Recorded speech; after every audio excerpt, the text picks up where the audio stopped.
Well, my dear students, once again it is me, Shri A.K. Chakrabortti, President and Chairman of Optional and Technical Education and Research, and also Prantik, I have appeared for you to continue with my lectures on project management.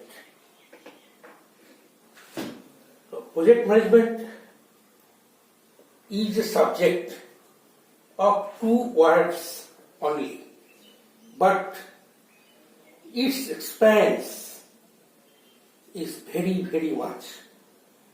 It is not possible to explain the pros and cons and all the dimensions of project management in some few classes. But set against the target of letting you know about project management, I have to adjust my course accordingly. But at the same time, I will request all the students and my colleagues, especially those who have fixed the routine for imparting teaching, to allot me a time slot of at least 30 minutes every day in the evening time, so that my brief contribution to your cause can be effective. So, the project management as a subject, it is a summum bonum of the development of economics, which is the queen of all social sciences.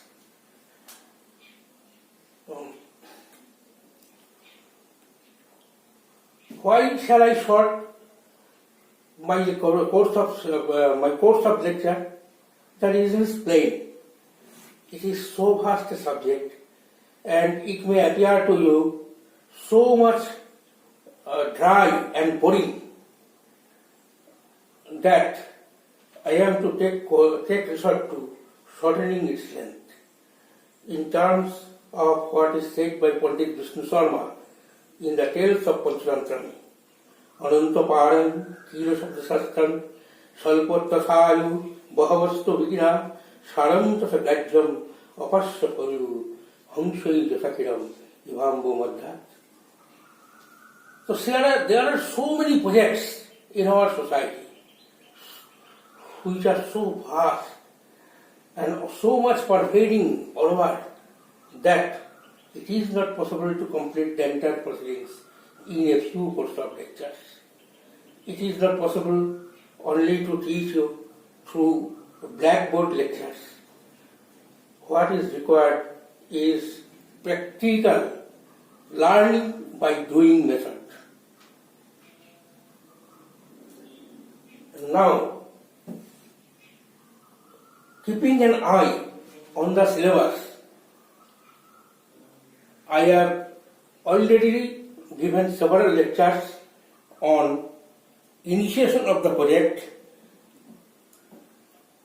Now, about the planning and organization of the project, I have also given some lectures in the classroom, and I will be back on that part after the third part, that is execution, in which we are practically all concerned. The execution of a project, risk in executing project, and concept of criminal is my subject of this third part. While executing a project, we have to keep in mind about the availability of the fund and resort to project planning budgetary system. By available fund, we must mean the fund that is available for execution of the project, excluding taxation and profit. Profit is the part of the project estimate, that is the must to be maintained for the entrepreneur or for the firm for its existence.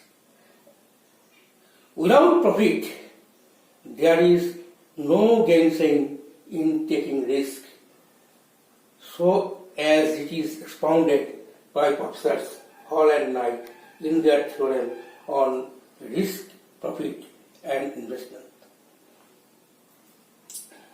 So taxation is the part of the estimate which must be paid to the government to express our loyalty to the government and also as part of our contribution for execution of its program. So, out of the total fund available, we must exclude these two items while executing a project, executing a plan, executing a project.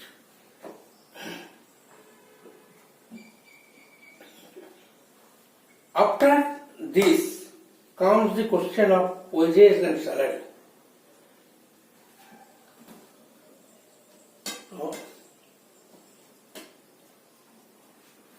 In any project, we have to utilize different types of laborers and different types of employees.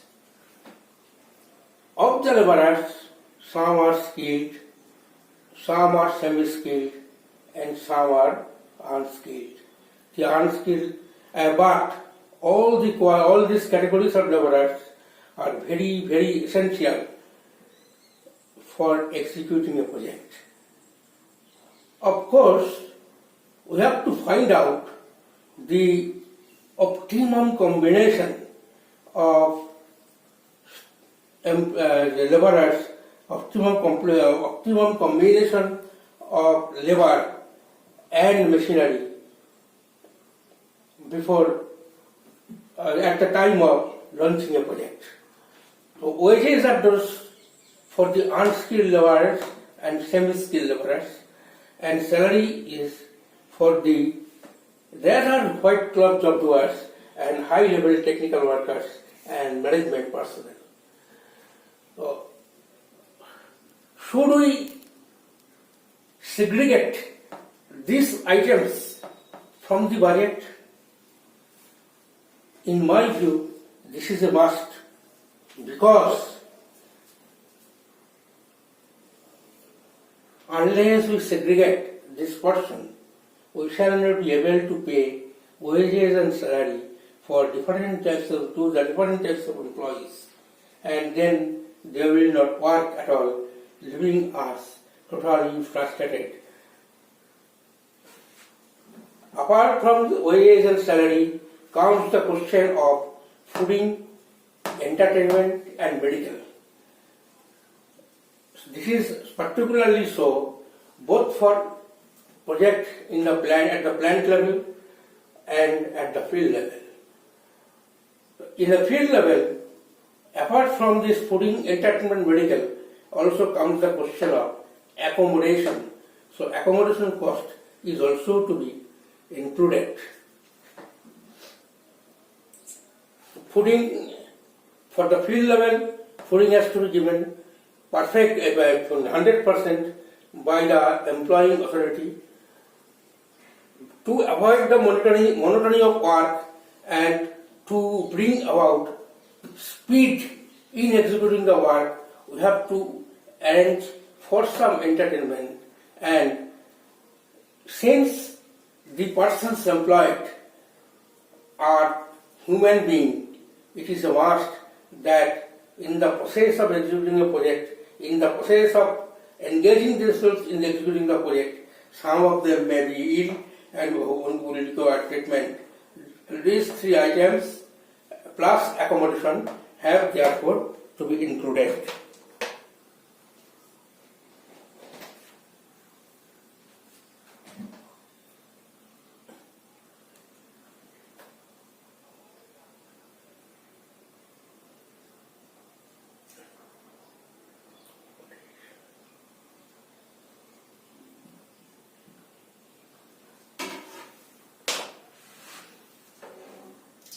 cost of marketing, cost of movement of staff. For the staff so employed and for the machineries to be used, especially at the field level, it is a must that they must move. So transportation is to be arranged at the plant level, and at the office level also. The management officials and also other employees have to be provided mode of transport so that they can easily attend the office and reach home safe after discharging their duty. That will enhance their involvement, just as fooding. Accommodation, both at the plant level and at the field level, will give them assurance of surety of living in a fixed place. They will not have to divert thought on where to live, how to live. The cost of movement of staff and managerial officials.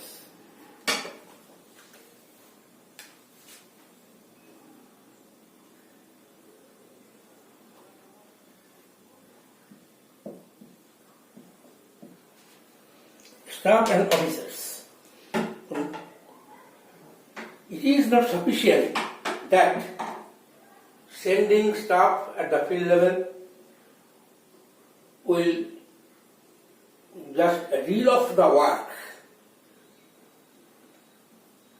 Whether they are working at all or whether they are working properly, we have to deploy the officers also, both at the field level and at the office level. Therefore, some arrangement of movement of the officers, including the apex officer, has to be earmarked and assured.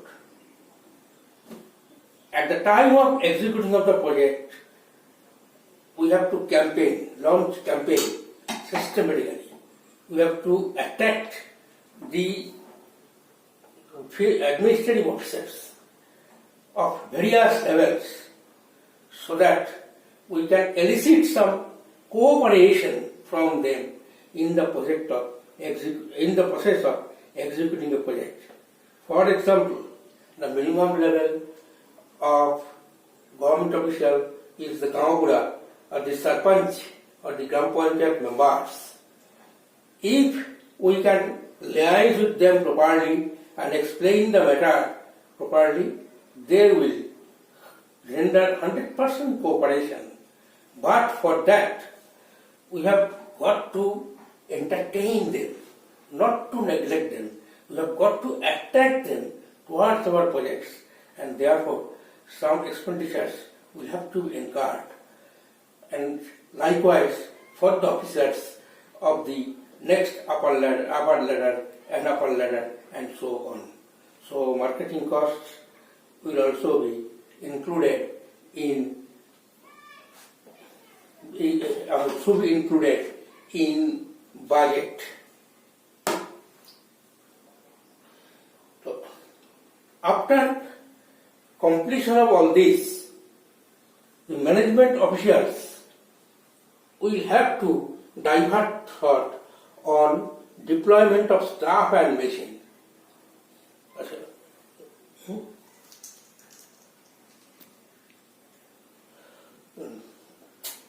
That is combination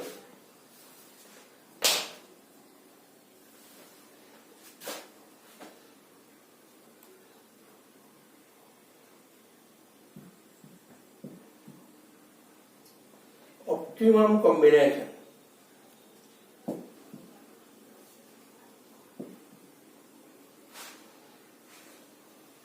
This will be demonstrated by a diagram.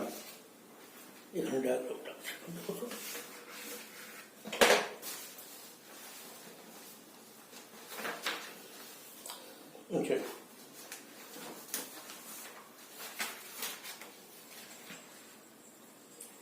डायग्रामটা দেখবো না তো optimum combination of labor and machinery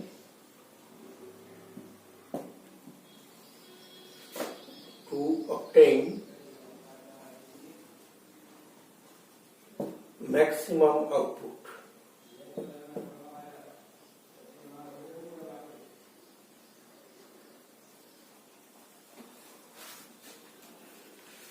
For instance, we may deploy 100% machinery for the execution of the work. Then there will be no person to operate the machine, which means our project will flop and no progress can be made. Again, if we totally oust the use of machine and rely 100% of labor, we can also we can seldom make a minimum progress. That will also throw us in the throw of loss and send us to the shutdown point. So we have to find out a suitable combination of deployment of staff and machine so that we can gain maximum profit. This combination will look like as follows.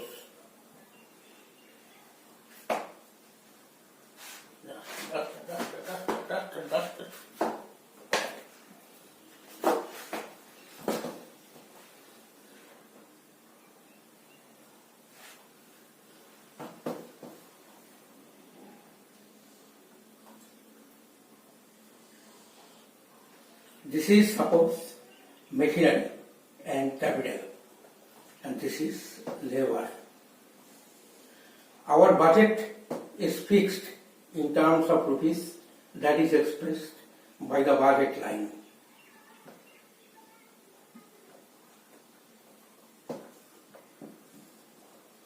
This is the origin. At point 0, we are using nothing. So our fund is totally closed. It is no operation has started. Now if we don't use any labor but also fully machinery, our budget cannot be spent at all or exhausted in machinery only. So we can earn no income at all. Again, if we exclude machinery totally and go on to utilize 100% of laborer, we can seldom earn in any profit, because that will lead to no result. Without the machine, laborers cannot work. Without the laborers, the machinery cannot work. So, by a method of trial and error, we have to fix the combination of labor and machinery to be used, followed by factor price frontier. And this well-behaved factor price frontier, so named by Professor Paul Anthony Samuelson, the famous Nobel laureate in economics and formerly advisor of the government of the United States of America in financial and economic matters. You see, this is the point where the factor price frontier touches the budget line. So, we will have to fix the combination of labor and machinery at this point named E. At this point only, we can earn profit, we can generate revenue. The project will generate revenue for us, for which we shall have to use least cost but obtain maximum output.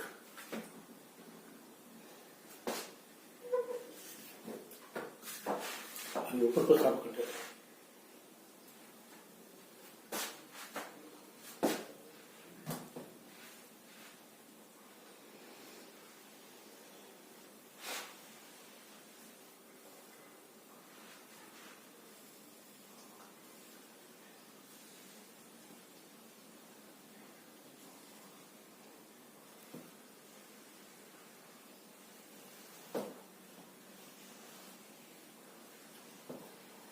I shall explain the matter more suitably afterwards, but perhaps this will not come into much use for you just at this level. That is theoretical depiction.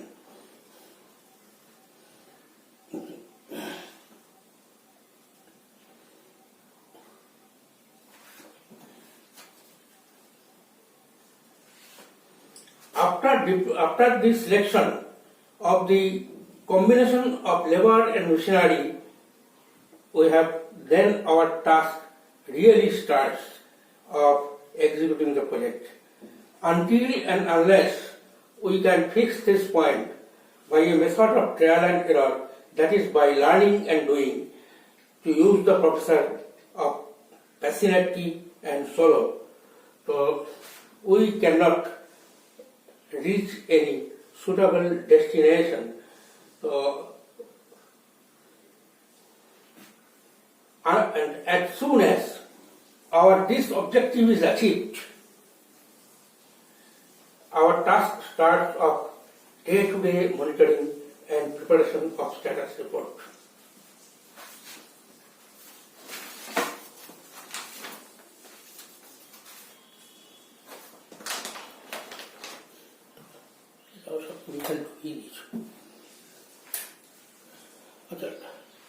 Preparation of status report, I don't think it necessary to discuss much, but it will be shown on the blackboard in the next class. One thing I will mention here is that the status report has to be prepared daily by the managing officials at the field level and sent to the office level at least weekly for the office to take up the matter and compile every week's report to discuss it in monthly review meeting every month.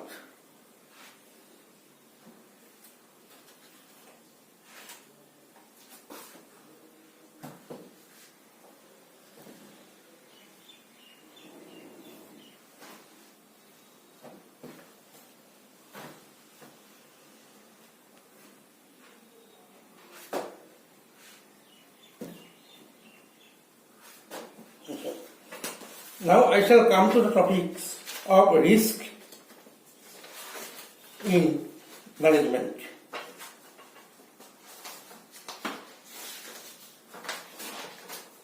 We are already acquainted with the proverb, no risk, no gain.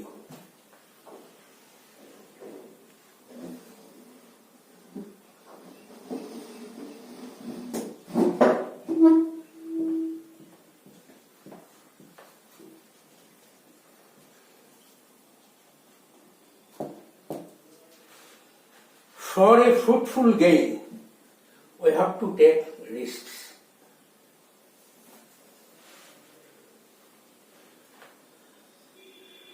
Interested readers are requested to read the books of Professors Knight and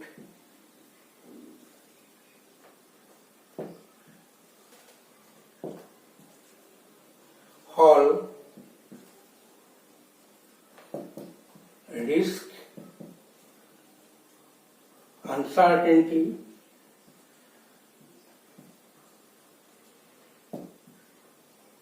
and Profit.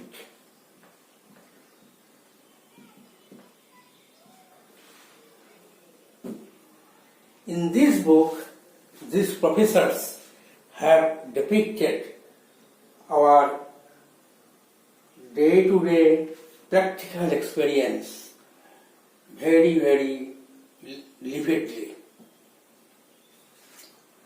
Unless we can make any venture to take any risk, we cannot earn the taste of profit.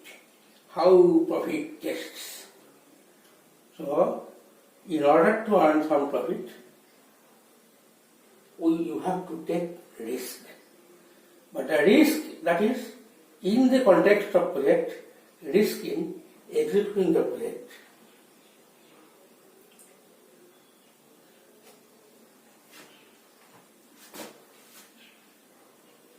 And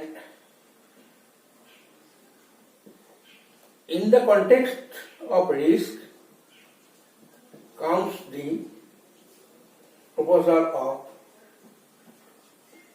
comes the phenomenon of team game.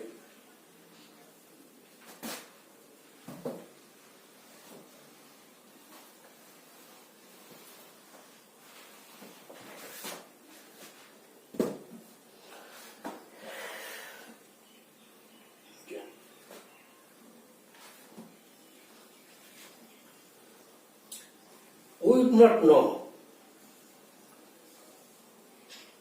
the exigencies.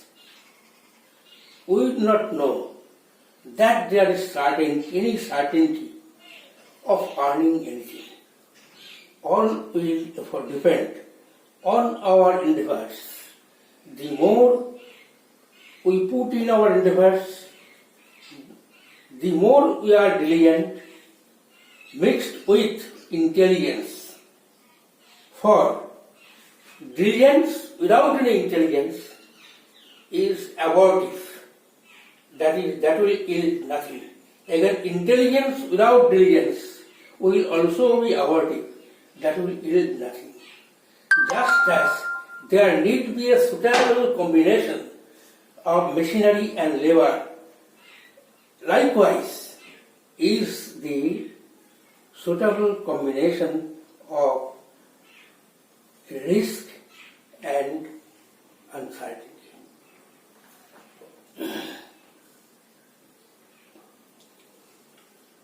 There is nothing certain in the world. Even our life is not certain. We cannot exactly say that I shall live up to such and such years. And in the process of our life, there are so many problems. There are so many obstacles, and that's why the line, Vahavastu Vigna, Salpatasayu Vahavastu Vigna.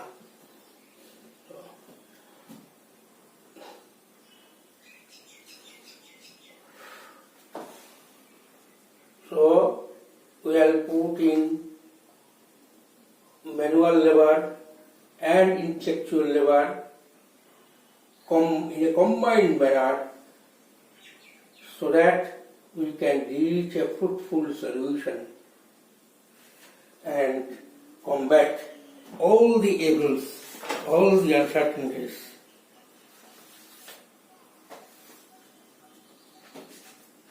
All the uncertainties standing in our way. So what are the risks?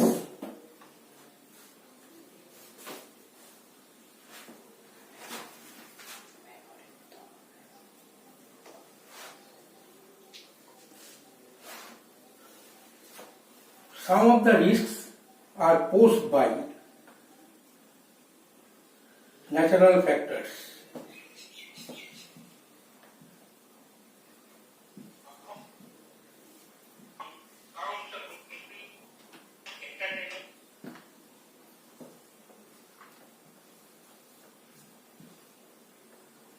Like rivers,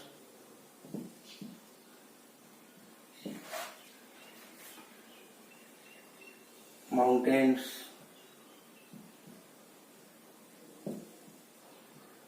etc.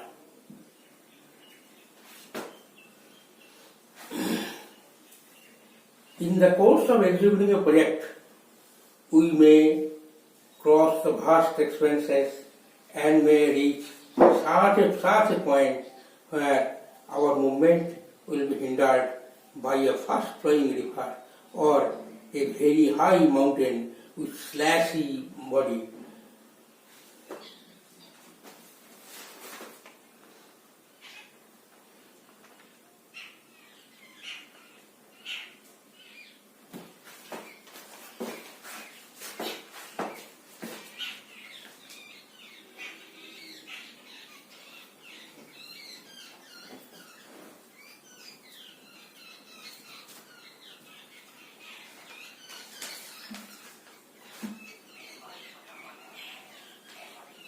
So I'll stop it. Then there are such some cases, risks that will be posed by creatures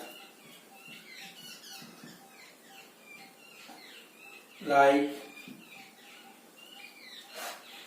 snakes, vampires,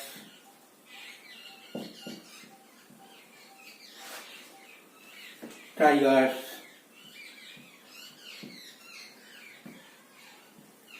etc.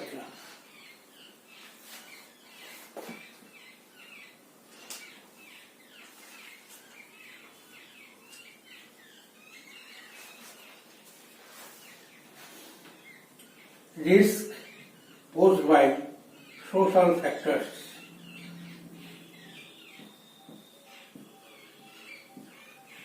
like hooligans,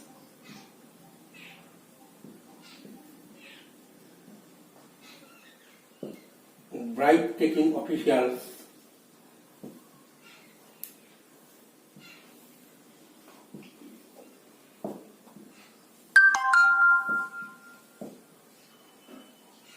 etc.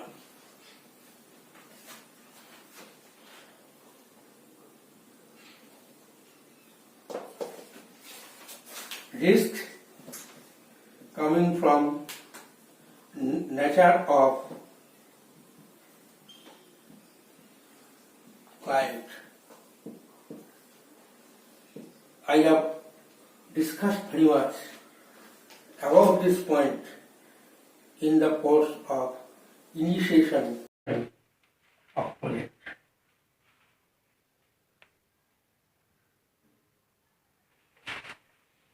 Risk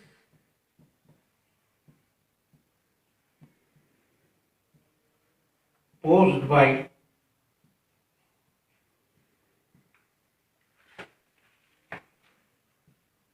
field level workers,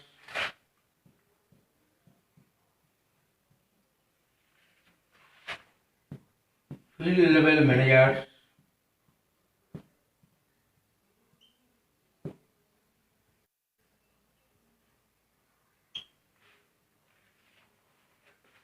and management body itself.